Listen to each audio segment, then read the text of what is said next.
The beauty of Orthodoxy is what first attracted me to this ancient faith.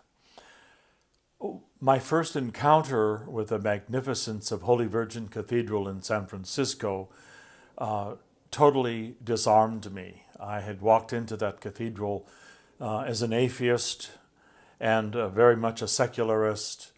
I had no interest whatsoever in Christianity. I had long abandoned my Lutheran faith that I grew up in. But there was something inside me that longed for something that I knew I was missing, something on the spiritual level, but I didn't know how to find it. And I had walked by Holy Virgin Cathedral many times over the years, and then one day I just thought, I'm going to check this place out, and I walked in. And the impact that it had on me was amazing. The fact that people stood for the services seemed right, because sitting in pews, as a Lutheran, I always felt like I was viewing a stage production of some sort. And the emphasis seemed to be focused on the minister.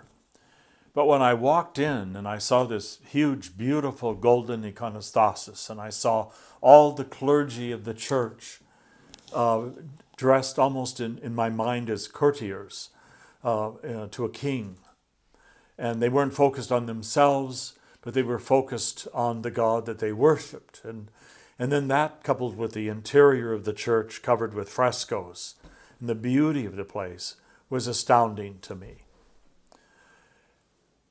I decided to return, and I went the second time and attended a divine liturgy, which was presided over by the Archbishop. And it just grabbed my heart. And I'd always heard the term that world will be saved by beauty. But I never really understand what that meant until I came in touch with Orthodoxy. And this is the case because Orthodoxy and beauty are inseparable, because God and beauty are inseparable. As someone who grew up in northern Idaho on Pend Oreille Lake, where I climbed mountains and was an avid young photographer, and always very attracted to everything that was in the natural world and the beauty of the natural world.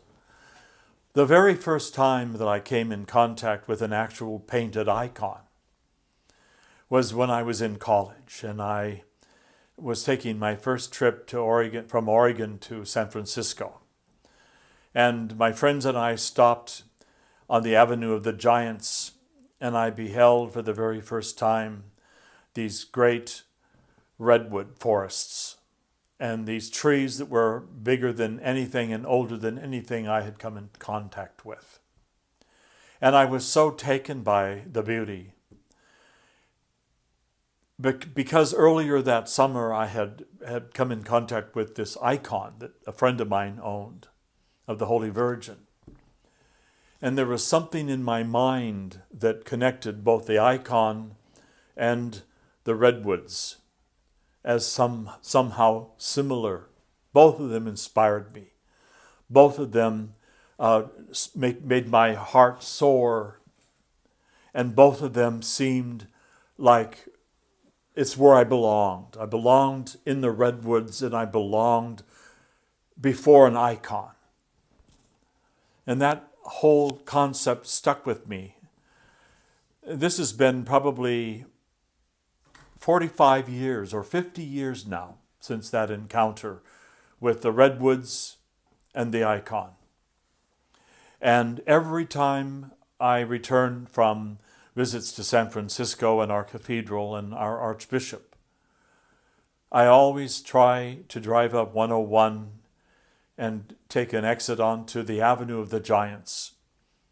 And I still walk back to that same tree at the end of a path, and I give her a big hug.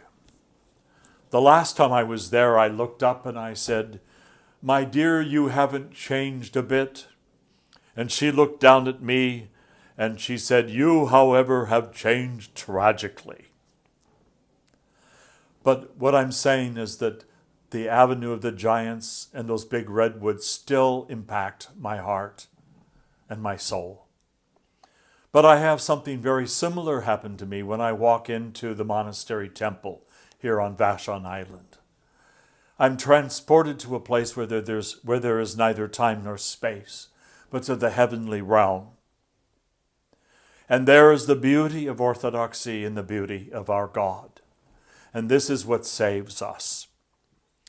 Much like taking a bouquet of flowers and setting it in a vase in front of our own personal icons in our home, or offering incense in our worship before the throne of God, even in our home.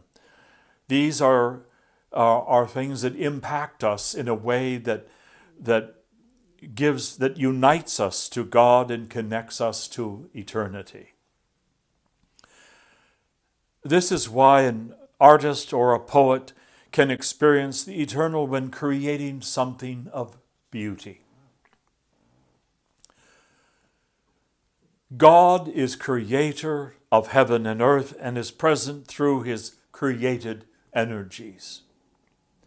The material world being good is an important means through which God expresses himself. It is through God's created beauty that we are drawn into a relationship that is meant to be eternal, and through which divine revelation can transform our nature.